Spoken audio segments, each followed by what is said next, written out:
as of the day I'm filming this, NFL honors are 3 days away, and I haven't even made a video on it yet. But I say it's about time I give y'all my opinion on who I think should win, who should win each award, and most of them are really close. Starting with MVP.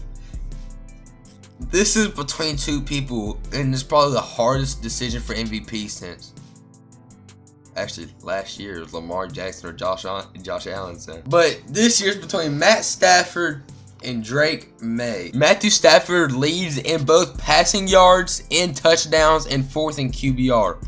Drake May is 4th in yards, 3rd in touchdowns, and 1st in QBR. My big issue about Drake May, they had the 3rd easiest schedule in the NFL. And the Rams had like the 16th.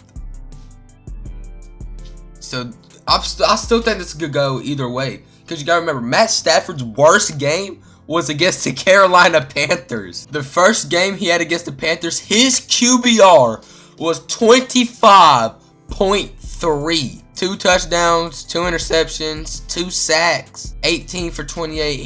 He had a horrible game. And then you got Drake May, who's been a lot more consistent. His worst game was against the Atlanta Falcons. Don't know what happened there. The only teams that they lost to were the Raiders. They lost to the Raiders in week 1, lost to Pittsburgh in week 3, and then recently lost to the Buffalo Bills. Looking at them in the playoffs, we know Drake May made the Super Bowl. Matt Stafford got out by the Seahawks. My big issue is I'm not liking how Drake May has been playing in the playoffs. I don't like it.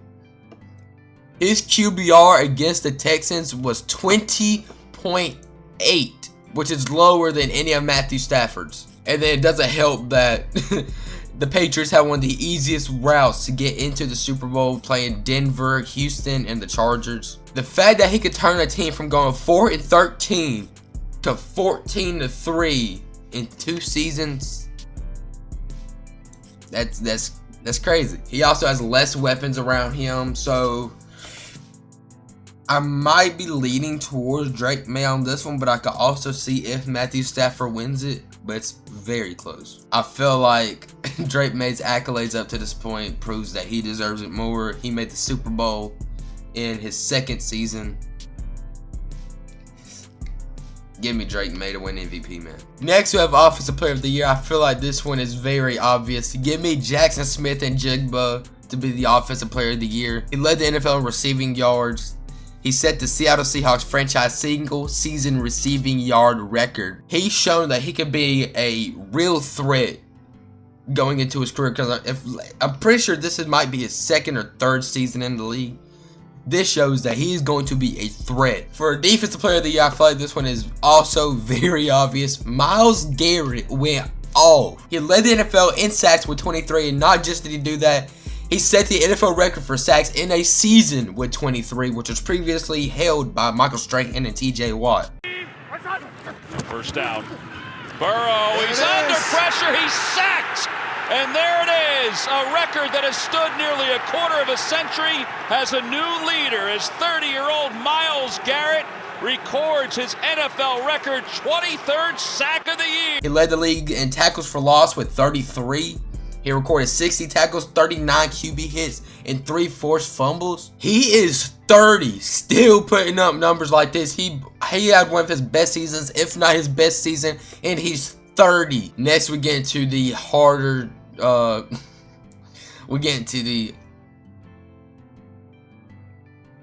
think I just had a stroke. Now we get into the harder options with Offensive Rookie of the Year. Give me Ted McMillan. And no, there's no biasy, but there's no biasy with that, even though I'm a Panthers fan. Ted McMillan was 17. Ted McMillan was 34th in receptions, 14th in yards, 15th in touchdowns, and 21 in average. And he's a rookie. I do believe Ted McMillan is going to be a monster going into his sophomore year. Next, we have Defensive Rookie of the Year, man. I feel like this one is fairly obvious, at least for me. Give me Carson Schwarzenegger. Carson had 156 tackles, 2.5 sacks, and 2 interceptions. Mind you, that was only in 16 games. He's on IR. For a round 2 pick, this dude's going to be deadly for sure. For a comeback player of the year, give me Christian McCaffrey, who just came off the season prior. He only played 4 games because of injuries. This season, he played all games and was 2nd in carries, 8th in yards, 9th in touchdowns, and 40th in average. And dude, he's probably the most versatile running back of all time. Yes, I went there. Because he had 1,200 rushing yards, 900 receiving yards, 9 average for passing, 3 average for running, 10 rushing touchdowns, 7 receiving touchdowns. This dude, Christian McCaffrey's my favorite player of all time, and this explains why, man. I preferred him back when he played for Carolina, but... Next, Coach of the Year. I have Mike Vrabel.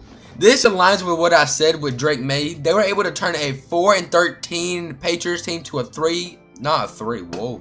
This aligns to what I said about Drake May. They were able to turn a 3-14 Patriot... Not... This aligns to what I said about Drake May. They were starting like an orgasm.